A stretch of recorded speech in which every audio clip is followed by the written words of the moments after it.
Do you hear that? That's 2024 knocking on our doors today. I'm going to be going through the 2024 luxury fashion trends that you need to know about. These are the ones that you're going to see popping up left, right and centre. I want to keep you informed. I want you to make the right decisions. I want you to be prepared for what's coming for you. I do these every year, but in this year's trend report, I have backed it up with data. Okay, all of the data that I'm going to be talking about in today's video is from Tag Walk. They basically post all of the runways and then they do a load of data analysis on it. The most popular colours, all of that. They also don't do advertising, so they're not like paid by brands to push certain brands and all of that. We've got 12 trends to go through that cover clothes, shoes and bags. Guys, if you are new here, my name is Cassie and I'm a self-diagnosed luxury addict. I put out videos on Mondays, Wednesdays and Fridays, so if you like luxury fashion, then you're going to love it here. So head down there, subscribe, turn on the bell, become a member of our luxury addicted family. When are we going to rehab? Never. Are you ready? Trend number 1, pastels.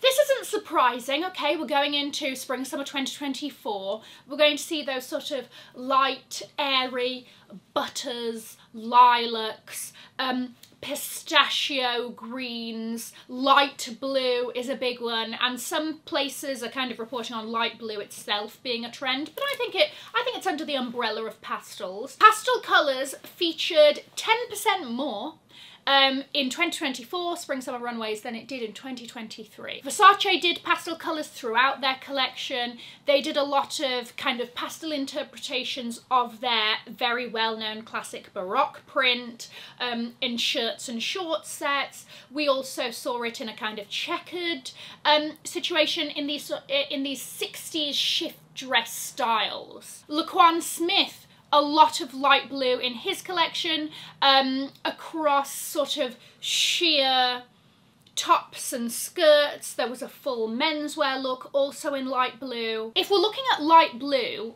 as an offshoot in a trend of its own, we saw it a lot in Fendi, really big colour at Fendi, and also Alberta Ferretti. Blush pink was seen at Rick Owens, and but I will say that pink in general as a colour, down 21%. So Barbie core is sort of on its way out. Maybe Chanel Cruise is the last thing that's hanging on to it. Unclear. Loewe and Louis Vuitton were spreading the butter around, shall we say, with these light yellow pieces. And when it comes to colours, I think that that's an easy trend that you can incorporate into your wardrobe. It might be a way that you can sort of challenge yourself. I, at the moment, are going through everything I want to buy just happens to be black. I need to break out of that a little bit more. So the next time I'm looking at something, maybe it's going to come in a pastel. Maybe I should take a chance on it. You know, I think out of all of them, a lovely pistachio sounds glorious.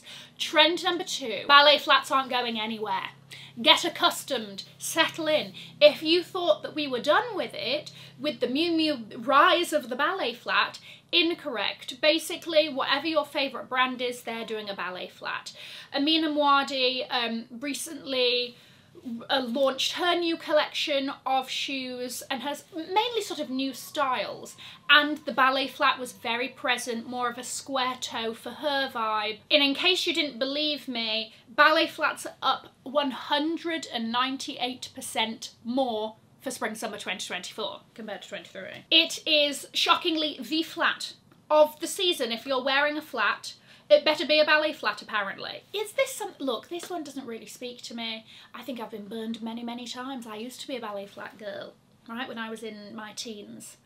And I can't go back there, okay, too much trauma. Other brands that are doing this, Sandy Liang, Dior as well, they have some currently out now, but also for 2024 they've kind of done it in this sort of canvas wraparound. It's a little bit edgier, it's a little bit grungier than the other very girly ballet flats that we're seeing. Trend number 3, coming in clutch. Clutches are a very big bag trend. We've seen this kind of come through autumn winter 2023, very much full force in 2024. I featured clutches in my trend video that was specifically on bags. That will be linked below if you missed it. 48% of Tom Ford's spring summer 2024 show, the bags were clutches. And this varies. You've got the very simple clutch style of like those you know, envelope clutches that they're very minimal and non-shouty and just an accompaniment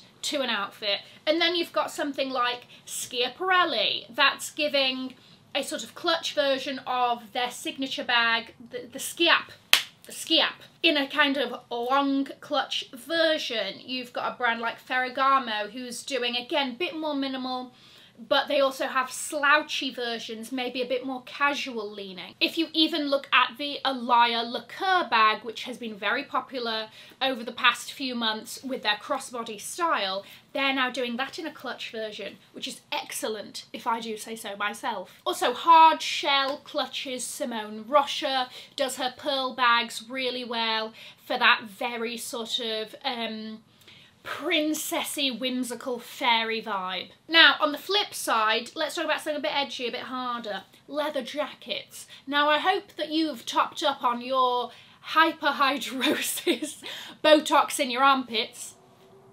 I do this because leather jackets for spring summer 2024 right now. Done in different styles. So you've got something like Rick Owens, which is almost possessed looking, very, very high shoulders. Okay, I mean, like, that's past Uncle Fester, that one. I don't know what that is, okay? But there's that option if you want to get some heads turning in literally any room you walk into. Then you've got more of the classic Burberry, other brands doing this, Givenchy, Dior, Acne Studios, you name it. Leather bomber jacket styles at Louis Vuitton. Leather jackets are up 7% compared to spring summer 2023. And I do think that it kind of breaks up that overly girly, feminine vibe that is very strong throughout a lot of the trends that we're going to be talking about today. Trend number 5 is a trend that is not going away anytime soon, and that is quiet luxury. I know. It prevails by way of classic, timeless, understated pieces that don't tend to have an understated price tag to follow. We've seen this be an absolutely ginormous trend in 2023, and just to back it up, are you ready for this? Quiet luxury, or like ladylike pieces, are up 235% compared to spring summer 2023. It's coming for us, okay? And for those of us that allowed luxury, stand strong, okay? Keep confident in yourself and in your taste. We're seeing a lot of things pared back, case in point for New Gucci. New Gucci, you'll see those statement pieces, you know, sort of in a bit of a flash throughout the collection. By no means is it anywhere to the same extent as old Gucci was. You'll see a lot of the popular pieces from that will be like the Gucci tank top that is just a tank top that just says Gucci stitched into the side. Things like this, right? Wardrobe essentials, wardrobe basics. Max Mara, you know, a sensible midi skirt. Those sorts of things. And this is not to say that all of the trends fit into this bucket, because thankfully they do not. There's a bit of excitement to be had. The next trend is a trend that I love because it's all about shirts. I love a good shirt, and I'm glad that this is a trend because I've been stocking up this year. Unbeknownst to me, it was a trend coming for us. Now, what I love about shirts that are present throughout so many collections is the different ways that we're seeing them. You've got everything from the kind of oversized, unbuttoned, to the navel, Jenna Lyons-esque vibe that you're seeing at something like Etro. You've got the safari vibe with these pockets and a bit of utility edge at Saint Laurent. Gucci is just hanging on by a thread, quite literally, with a bit of that. I don't know what that is. I don't know how best to describe it. Okay, but that's happening. So there we go. Worn as a dress at Louis Vuitton. Seen at Tom Ford, Cavalli, Fendi. It's a very easy trend to execute. I'm sure you've got one in your wardrobe. Grab it, okay? Style it, and you're ready for 2024. It's an easy one. Moving into romanticism. Romantic details. I'm talking about all of the girly, frilly, delicate, floral, lacy, frolicking through green meadows, blowing dandelions and making daisy chains and singing to the birds. That kind of style. Simone Rocha is the queen of girly girliness. So That is the code of the house, shall we say. And then you've got these sort of slip dresses, lace inserts at Ulla Johnson. Acne Studio is giving sort of a very transparent vibe, pairing it with sheer, mesh and fluffy rosettes. Akanvas has sort of done this in a sort of princessy way with these big taffeta gowns.